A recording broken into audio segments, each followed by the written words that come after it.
సరే ఇప్పుడు తెలంగాణలో నెక్స్ట్ ఎంపీ ఎలక్షన్స్ స్టార్ట్ అవుతున్నాయి. ఒకవేళ ఎంపీ ఎలక్షన్స్‌లో కాంగ్రెస్ పార్టీ గెలవకపోతే తెలంగాణలో కాంగ్రెస్ పరిస్థితి ఏంటి? కత్త కంచికి మనం ఇంటికి అంతే జరగబోతుంది కదా. కాంగ్రెస్ పార్టీ ఎంపీ ఎలక్షన్స్లో ఏ విధంగా గెలుస్తారనుకుంటారు మీరు?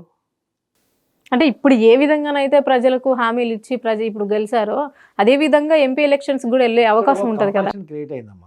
ఇక్కడ ఏమైందంటే మొన్నటిదాకా పరిపాలించినటువంటి లంగా ప్రజల్ని ఒక పిచ్చోళ్ళగా భావించి, ప్రజల్ని ఒక బానిసలుగా భావించి, ఒక నియంతలాగా టోపీ పెట్టుకొని నేను ఒక రాజులాగా, ఒక పిచ్చలదొరలాగా పరిపాలించాడు ఆయన. ఒక తుపాకీ రాముడిలాగా బయటికి వెళ్ళగానే టోపీ పెట్టుకొని అందరు ప్రజలందరూ ఇది నేను టోపీ రాముని, తుపాకీ రాముని, తోపు తూరుమని ఒక నియంత పరిపాలన కొనసాగించాడు. అహంకారపూరితమైనటువంటి పరిపాలన కొనసాగింది 10 సంవత్సరాల నుంచి. దాంతో ప్రజలు విసిగి బెజారైపోయారు. ఇట్లా 2 చేతులు దోషడు మట్టి ఎత్తి ఇట్లా కేసీఆర్ ప్రతిమ మీద పోశారు. ఇట్లా మా ఉసురు తలగదు కాక మీకు అని చెప్పేసి అంత స్థాపనలు పెట్టారు తెలంగాణ ప్రజలు. అంత తెలంగాణ ప్రజల్ని దొరికినట్టు దోచుకున్నారు. తగిన శాస్తి వాళ్ళకి జరిగింది. ఆ యొక్క కేసీఆర్ బీఆర్ఎస్ ప్రభుత్వం పైన ఉన్నటువంటి వ్యతిరేకతతోటి వీళ్ళ కోట్లు వచ్చినాయి. వీళ్ళు ఎలుగబెట్టింది ఏం లేదు, వీళ్ళు ఎలుగబెట్టింది ఏం లేదు. తెలంగాణలో వీళ్ళు పరిపాలించలేదు. తెలంగాణ విభజన జరిగిన తర్వాత ప్రభుత్వంలోకి వచ్చింది వాళ్ళే. వాళ్ళ యొక్క పరిపాలన ప్రజా వ్యతిరేక పరంగా ఉంది కాబట్టి ప్రజలు వ్యతిరేకించారు.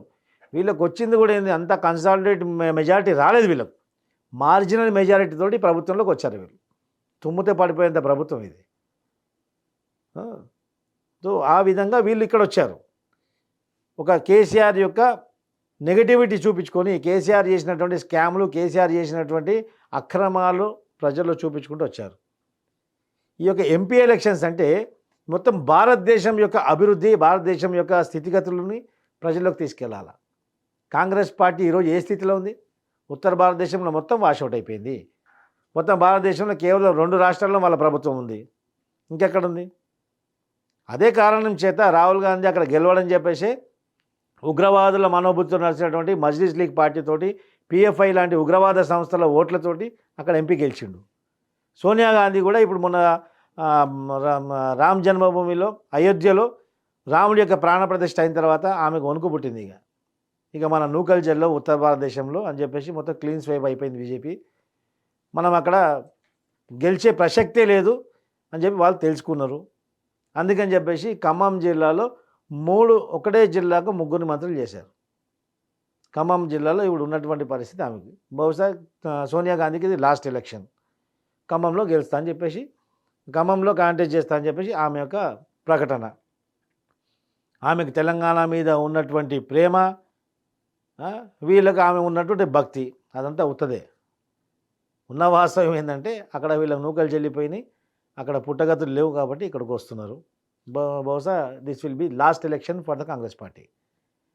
అది వాస్తవం.